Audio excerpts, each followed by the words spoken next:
안녕하세요, 네, 작가님. 안녕하세요. 만나 뵙게 돼서 반갑습니다. 네, 네. 저도요. 작가님 본인 소개 좀 부탁드릴까요? 네, 저는 이제 항상 소개를 하라고 할 때 좀 많이 당황하는 편이에요. 왜냐, 제 음, 소개를 다들 좀 복잡하고 어렵게 들으시는 편인데 요즘 약간 줄여서 간단하게 이렇게 말씀드리죠. 자기 실현 연구가이자 아티스트입니다. 그러면 그게 뭔가요? 또 여쭙니다. 그러면 자기 실현이라는 거는 사람들이 스스로 다 자기가 되어가는 그 과정을 제가 돕고 싶어서 예술을 합니다. 음, 이렇게 말씀을 드리는데 어떤 직업적 포지션으로는 좀 다양하게 활동을 해왔어요. 뭐 연출가이기도 했고 배우 퍼포머이기도 했고 작곡가이기도 했고 또 기획자이기도 하고 교육자이기도 하고 그래서 좀 다양한 정말 많이 네. 하셨네요.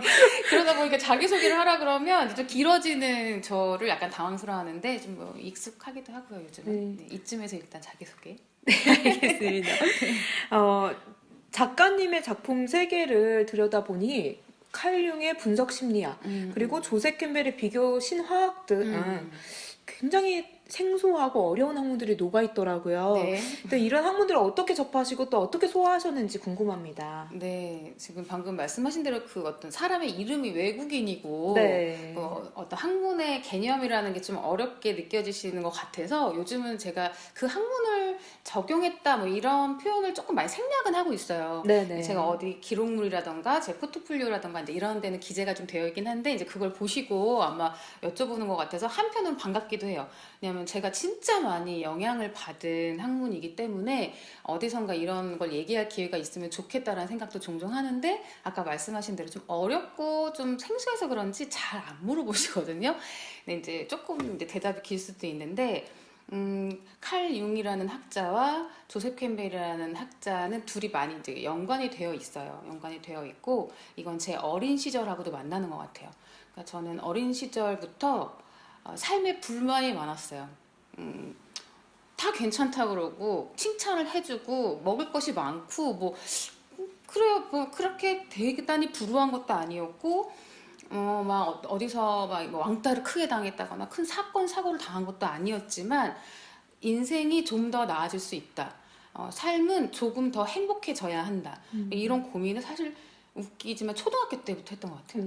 초등학교 때부터 하고 그게 채워지지 않는 근데 그렇게 바뀌어야 될 것 같은데 그 바뀌는 중심에 내가 무언가를 할 수 없는 무기력함을 느끼는 그 초등학교 시절부터 슬퍼했고 불만을 많이 가졌던 것 같아요. 많이 울었고 답답해했고 근데 무력했고 근데 그것이 시작이 돼서 어찌어찌 청소년기에 사춘기를 이제 지나가고 부모님한테도 막 반항을 하고 뭐 청년기에 들어가면서 계속 그 열망이 지속됐고 저는 찾아서 뭔가 계속 떠났던 것 같아요.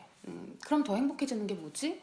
그러면서 느꼈던 건 내가 내 인생의 주인으로 살고 싶어. 이런 식의 명제로 좀 도달했던 것 같아요. 그러면 그동안 왜 나는 그렇게 못 느꼈지, 어린 시절에? 누군가가 자꾸 이래라 저래라, 이것이 맞다, 어른 말이 맞다, 이렇게 해야지 행복하다, 이것이 삶이다라고 강하게 주입받는다라고 느꼈던 것 같고, 거기에 내 선택권에 대한 소통을 하는 사람을 한 번도 못 만났던 것 같아요.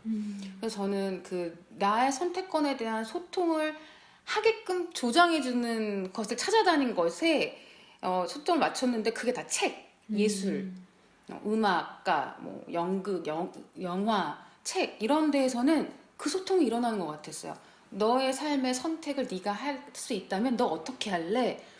그러니까 이제 그쪽으로 많이 빠져들었었는데 그러면서 이제 뭐 헤르만 헤세의 황야의 일이라는 책이 제 인생의 책이 되고 근데 그 헤르만 헤세의 황야의 일이가 정신분석학의 결과물이라는 걸 알게 된 거예요. 네.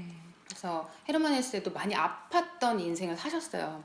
그래서 그 사람도 너무 젊고 싶었고 젊게 살고 싶었고 나답게 살고 싶었고 이런 거에 빠져있던 이제 학자이자 소설가이다 보니까 47이란 나이에 방황을 또 해요. 그러면서 나는 나이가 먹는데 왜 계속 방황을 하지? 사람들은 다 안정적으로 이제 안정기에 들어간 것 같은데 그러는 와중에 칼 융의 제자한테 분석 심리학으로 이제 정신 분석을 받고 그 결과물을 소설로 수기 방식으로 쓴 게 황해의 일이었는데 음, 저는 황해의 일을 읽었을 땐 그런지 몰랐죠. 근데 음, 너무 감동적으로 읽은 거예요. 뭔가 내가 어린 시절부터 더 행복해질 수 있어. 내가 주인으로 살고 싶어. 내 인생을 선택하고 싶어. 라는 맥락의 어떤 판타지한 메시지랑 만나면서 제 인생을 흔들어 놓았고, 그게 22살이에요. 그때부터 제가 공연이든 연극이든 음악이든 뭐 미술이든 막 이 세계를 구현하려고 어마어마하게 노력을 하는데, 그게 이제 칼융을 만나게 한 계기였고, 분석 심리학을 한참 공부해요. 막 프로이드도 같은 다 정신분석 학파 쪽이어서 막 그런 정신분석의 세계에 제가 한 10년 가까이 올인했던 것 같아요. 네. 완전 저는 학자는 아니었지만 예술가로서 작품을 구현하기 위해 그걸 연구하는데, 또 그 칼융의 정신세계가 연결되는 것이 조셉 캠벨이라는 신화학자랑 또 연결이 돼요. 네. 그래서 미국의 신화학자인데, 그 사람도 이제 모든 한 사람 한 사람을 영웅으로 보는 영웅기를 연구를 하시는 학자고, 그 영웅기의 기원이 대대손손 우리 선조들로부터 공통된 어떤 기승전결이 있어요. 한 인간이 태어나서 본성을 가지고 고유한 세계로부터 자신을 확장해서 더 넓은 세계로 나아가고 성장해가는 어떤 공통 분모의 전 지구적인 기승전결이 있거든요. 네. 그게 보통 신화라고 말할 수 있는 부분이고, 그걸 신화학으로 비교 신화학이라는 건, 그래서 아프리카 신화, 미국 신화, 뭐 유럽 신화를 같은 선에서 놓고 비교하기 시작한 거예요. 공통 분모를 찾기 위해서. 그럼 인간은 그냥 깎이지 않은 못난 돌 같지만 어떤 공통적인 기승전결을 겪으면 다이아몬드가 된다. 이제 이런 식의 결론이 또 나와요. 저는 너무 감동받은 거죠. 그것까지. 그래? 나는 내가 어린 적에 고민했던 것들이 막 풀리는 느낌이 많이 들었었어요. 그래, 우린 다 한 사람 한 사람이 영웅이고 소중하고 다 고유의 영역을 갖고 있고, 어떤 기승전결을 거치면 우린 다이아몬드가 돼. 근데 그 기승전결은 매우 고난이에요. 많은 역경을 포함하고 있어요. 그래서 사람들은 중도에 하차하는데, 그런 학자들의 글을 읽으면 중도 하차하지만 않는다면, 그리고 모든 역경에는 코스가 비슷하니 네. 견디기만 한다면 너는 다이아몬드가 돼. 이런 식으로 이제 융과 그 캠벨의 이야기들이 이렇게 좀 만나요. 그래서 저는 그 영향을 지대하게 받으면서 그걸 작품으로 구현해내는 데에 많은 노력을 했던 것 같아요. 좀 어떻게 설명이 되나요? 아, 네. 이제 그게 어떤 의미를 가지셨는지 이해가 가는 네. 것 같아요. 아, 작가님께서는 다년간 퍼포머로 활동을 하셨거든요. 네. 근데 다양한 작품을 하셨는데 그 중에서 특별히 애착이 가는 작품이 있다면서 소개해 주시겠습니까? 네. 제가 이제 아까 처음에 제 소개를 할 때도 포지션으로는 좀 다양한 역할을 해왔다고 했잖아요. 네. 연출가이기도 하고 퍼포머이기도 하고 작곡가이기도 하고 기획자이기도 한 안에서, 그 기억에 남는 작품은 제가 퍼포머 자체로 출연했던 것보다 연출가로서 처음 데뷔했던 작품이 제 인생의 최고의 시절이라고 여길 정도로, 그때 만약에 그게 최고가 아니었으면 안 했을 것 같아요. 근데 저는 데뷔를 했던 어떤 작품이 저 인생에 너무 최고여서 계속 최고일 줄 알고 정말 궁금해요. 네, 계속 그 기대를 안고 네. 추진을 했는데, 점점 약간 저로서는 하락하는 느낌이었다고 할까? 그 작품이 이제 2006년도에 그 초대라는 이제 실험극이에요. 실험극이었고, 그게 이제 데뷔라고 말하는 건 그 전에도 짜잘한 많은 소품으로 작품을 해왔었는데, 네. 이게 처음으로 이제 국가 기금, 문화예술 기금이라는 걸 받아서 소위 대형으로 막 보도자료도 보내가면서 홍보도 제대로 하고 아주 훌륭한 파트너들을 모아서 올렸던 대형 공연이었었어요. 그게 이제 지금은 없어진 홍대의 이제 헛이라는 갤러리였는데, 그게 집 한 채를 이제 9억을 갤러리로 활용하던 공간이었는데 너무 매력적이어서 그 건물을 다 전층을 빌려서 아까 제 인생의 책인 황야의 1위를 각색해서 그 황야의 1위의 내용처럼 이제 공간을 다 꾸미고 거기서 사람들이 체험하는 총체극이었어요. 근데 그때 그때 뭔가 저 행운이 많이 따라줬던 것 같고, 저도 의지에 많이 차 있었어요. 실망하고 상처받았던 경험보다 잘 될 것 같은 긍정과 확신과 막 그런 거에 굉장히 희망에 차 있었던 때였어요. 그래서 그때 무사히 성공적으로 공연을 올렸었고, 저도 많이 배웠고 그랬던 아주 기억에 남는 작품. 네. 일반적으로 관객들은 굉장히 수동적인 경우가 많아요. 네, 그런데 네. 나비다님의 작품 속에는 관객들이 주체적이고 또 음. 능동적인 참여도를 보이는 그런 네. 경향이 있습니다, 네, 분명히. 네. 그래서 그런 부분이 의도하신 건지 네. 궁금하거든요. 아주 당연히 의도한 거고요. 네. 그렇습니까? 네. 아마 의도 정도가 아니라 집착하는 걸 수도 있어요. 집착할 아, 정도로. 참여를요? 네. 네. 체험할 수 없고 참여할 수 없다면 나는 작품 하지 않겠다. 아, 이런 그 정도로 것도, 네, 중요하게 여기시는군요. 그런 부분이 있어요. 그 이유가 아까 저한테 영향을 끼친 학문, 학자, 칼 융과 조셉 캠벨의 이야기랑도 다 맞나요. 아까 한 사람 한 사람이 자신의 인생을 주체적으로 살아가면서 영웅이 되어갔으면 좋겠는데, 그렇군요. 네, 네. 제 작품을 일방적으로 보여주고 수동적으로 그들이 고개만 끄덕이고 간다면 저는 저의 그 바람을 절대 실천할 수가 없는 게 되는 거예요. 그래서 작게나마 짧은 순간이지만 스스로 능동적으로 뭔가를 할 수밖에 없는 거기서의 갈등, 당황스러움, 귀찮음, 뭔지 모르게 막 들킬 것 같은 불편함. 근데 해보고 나니까 너무 색다른 즐거움, 뭐 낯설지만 흥분되는 거, 막 이런 살아있는 생동감, 그런 것들을 그들이 마음껏 느끼는 그 순간을 제가 조금이라도 줘서 인생을 다 바꿀 수도 없고 다 각자의 선택대로 또 살아가시겠죠, 일상에선. 네. 근데 제 작품 안에서만이라도 그런 주인공이 돼보시는 경험, 주체적인 내가, 살아있는 내가 돼보는 경험을 굉장히 제공하고 싶었던 것 같아요. 네. 퍼포머로 활동을 하시면 네. 굉장히 또 애로사항이 많을 것 같아요. 네. 그런 애로사항이 있었거나 있다면 어떤 부분일까요? 이제 퍼포머라고 이제 지칭을 이제 주로 해주셨어요. 제가 아마 아트북이 퍼포먼스 했던 작업을 네, 굉장히 맞아요. 제가 네. 사실은 제가 진짜 제 몸을 있는 그대로 사용해서 퍼포먼스 하는 작업을 너무 사랑함에도 불구하고 아마 다양한 제 실천과 욕심 때문에 이제 퍼포먼스 말고도 이제 다양한 포지션을 했던 네, 것 같은데, 기획자도 하시고. 그렇죠. 근데 제가 퍼포머든 그런 기획이든 연출이든 작품 활동을 하면서 이제 애로사항은 너무 많죠. 일단은 인식이 한국은 이런 걸 하는 사람을 좀 그러니까 뭐 대단하다고 칭송할 건 아니에요. 왜냐면 그러면 다른 일은 안 대단한가요? 이 세상에 소홀히 해야 할 일은 하나도 없지만 너무 돈이 안 된다고 또 특수한 길을 간다고 걱정과 우려라는 포장으로 좀 이렇게 거리두기를 많이 하는 직종 중에 하나예요. 사람들이 자꾸 특별하게 보면서 걱정해주면서 뭔가 좀 이상하게 취급당하는 그것 자체가 이제 인식이 기본 애로사항인데, 아, 네. 네, 기본 애로사항인데 뭐 또 그런 제조업 뭐 혹은 서비스업해서 사업이 되면 네. 사업이라는 건 기본적으로 사례들이 많아서 또 시스템이 많아요. 네. 근데 이건 창작을 사업으로도 만들어야 하고 매출도 만들어야 되고 근데 또 고유한 창작 세계도 지켜야 하는 그 모든 과정에서 이제 저도 뭐 조직을 만들었는데 계약서를 쓴다거나 뭐 그런 아주 사소한, 그러니까 창작하는 순간의 희열과 재미 말고 네. 잘 돌아가기 위한 제반 여건들에 네. 있어서는 많이 서툴렀던 것 같아요. 그런 것들을 많이 알려주고 교육하는 데도 찾아다니기도 했지만 그런 것 옆에서 실질적으로 도움을 받는다거나 이런 것들이 많이 어려워서 계약서 네이버 막 이런 데 뒤져서 막 비슷하게 했는데 이게 맞나 싶기도 하고 그 다음에 뭐 또 저희가 상의할 것들이 참 많은데 옛날에 저작권에 관련돼서도 네. 저작권위원회 같은 데다가 그냥 등록을 하면 저작권이 그냥 보호를 받는데요. 네. 그래서 저는 이렇게 몇 가지를 올려본 적이 있어요. 네네. 근데 그렇게 올려놓고도 긴가민가 해요. 뭐야, 여기다가 올려놓으면 저작권 보호를 받는다고? 그게 보호라는 게 도대체 정확하게 뭔데?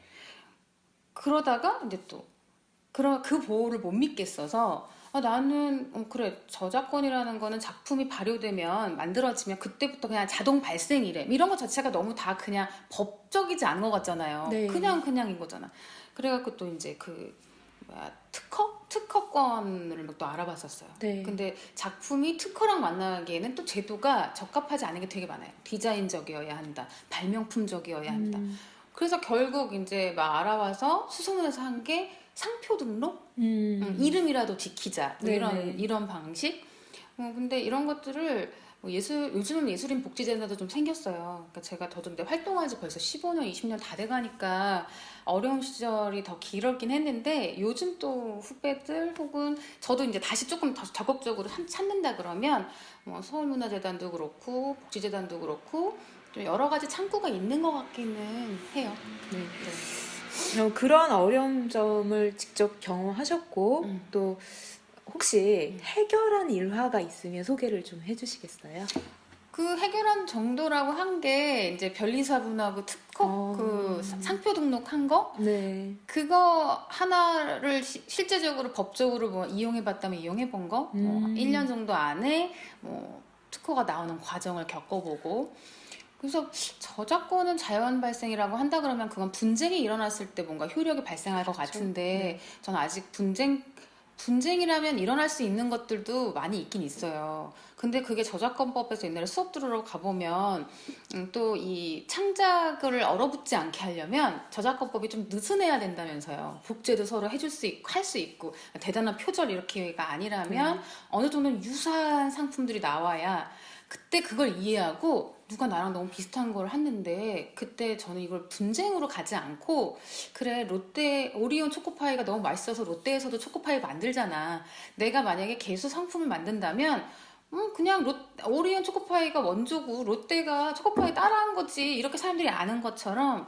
내가 그냥 활동을 지속하는 쪽으로 가보자. 저는 이렇게 결정을 했었던 것 같아요. 알아보다가. 그건 너무 많이 베푸신 거 아닌가요? 만약에 근데 진짜 표절처럼 똑같이 갔다 그런 부분도 있긴 있는데 참 애매했던 것 같아요. 그게 분쟁으로 풀어서 이기는 것이 나에게 맞는 것인 이게 선택이었던 것 같다는 생각도 들고. 네. 네. 앞으로 작품 활동 기대되는데요. 어떤 계획을 하고 계신가요? 사실 지금 이 촬영하고 있는 이 장소가 또 저랑 연관이 되어 있는 장소이죠. 제가 운영을 하고 있는데요. 너무 예뻐요. 진짜요? 감사합니다. 이 뒤에 지금 배경이 되고 있는 느낌 상자도 저의 다양한 그런 아티스트로서의 프로젝트 중에 하나라면 하나인 것 같아요. 제가 공연이라던가 뭐 액션이 좀 많이 들어가는 퍼포먼스 좀 그런 역동적인 장르 라이브 아트도 되게 좋아했지만 이제 그림이라던가 이렇게 뭔가 상시적으로 운영이 되는 그러니까 공연은 극장에서 일시적으로 하고 끝나버리면 그냥 공중으로 다 사라져서 누군가 와갖고 여기서 공연한 거 맞아요? 그러면 아니요 하면 진짜 거짓말처럼 아닌 것 같잖아요. 네. 거기에 대한 상실감이 좀 있었나 봐요. 그 휘발성의 성질이. 그러면서 이런 그림이라던가 이런 건 계속 있잖아요. 근데 이것도 어떻게 보면 그런 자기 실현이라던가 아까 조셉 캠벨과 이제 칼융의 과정하고 전 다 만난다고 보는데 한 사람 한 사람이 이제 자기를 지켜나가고 자기답게 살아가는 걸로 프로젝트를 공연이 아니고 그냥 주구장창 있을 수 있는 게 뭘까 이렇게 연구를 하다가 이제 느낌상자라는 것도 만들어서 하고 있어요. 그래서 이 공간은 그런 개념으로 또 운영이 되는데 이런 것에 대한 것도 아마 꾸준히 더 계속 할 것 같아요. 그러고 그렇게 좀 실용적이고 대중적으로 누구나 이용할 수 있는 것도 그러니까 저도 보면 전문성과 대중성에 대한 고민을 늘 하고 있는 것 같아요. 많은 사람들이 그러니까 이 관련 직종 사람들이 아닌 사람들도 누구나 향유할 수 있고 그렇지만 또 전문가 그러니까 의사분들이 변호사시니까 관련 직종분들끼리는 전문 용어 막 쓰잖아요. 우린 못 알아듣는데 그럼 저도 예술 직종에 있는 사람들끼리는 전문 용어를 쓸 수도 있어. 그런 전문성도 갖춰. 그렇지만 이 분야가 아닌 사람들한테도 친근하게 다가가서 그들이 나를 돌보고 내 인생을 살아가는데 유용한 윤택한 방법 양쪽을 다 노리는 것 같아요. 그걸 다 노리다 보니까 앞으로 계속 그런 방향으로 좀 지향이 갈 것 같은데 퍼포먼스 쪽으로는 제가 퍼포먼스 강연 이런 방식을 좀 연구하고 있어요. 그러니까 작품 아트로서의 어떤 상징성, 예술은 뭔가를 정확하게 가르쳐 주거나 직접적으로 얘기를 이렇게 이거야 라고 가르쳐 주진 않잖아요. 사람들이 알아서 해석하게 한단 말이에요. 저건 빨간색은 어떤 의미일까? 나는 요즘 어떤 상황이니까 나한텐 저게 어떻게 적용될 거야? 이렇게 좀 시적으로 상징적으로 푸는 게 예술인데 또 한편으로는 제가 아까 그런 어떤 학문적 메시지에 있어서 사람들을 내가 주인공으로서 살아갈 수 있게끔 나답게 살아갈 수 있게끔 동기부여를 하는 어떤 좀 에너지가 있는 것 같아요. 그래서 그런 동기부여의 메시지는 너무 또 추상적이고 시적으로만 가도 좀 전달이 약하더라고요. 네. 그래서 그 두 가지 목적을 다 달성할 수 있는 거? 그렇다고 내가 하나의 무슨 대단한 가르침을 수 있는 너무 교육자스러운 걸로 이게 막 이렇게 하세요도 아니고 분명 시적이고 아름다운 어떤 상징적인 것들인데 동기부여에 있어서는 내가 주인공으로 살아가는 내 인생을 내가 선택하고 책임지는 그런 주체적인 삶의 동기부여에 있어서는 조금 더 강연스러운 뭔가 그런 중간 쪽의 어떤 퍼포먼스 이런 걸 만들어 보려고 지금 계속 스케치를 좀 하고 있습니다. 정말 기대됩니다. 네. 기대하셨으니까 꼭 만들어야겠네요. 네. 꼭 보러 갈게요. 네네, 감사합니다. 현대인의 인간성을 많이 잃고 있잖아요, 네, 현재. 네. 그런데 그런 부분에 관심을 꾸준히 가지시고 그 인간성을 다시 회복하기 위해서 노력해 주시는 나비다 작가님. 네. 오늘 시간 할애해 주셔서 정말 감사합니다. 네, 저도 감사합니다. 감사합니다. 네.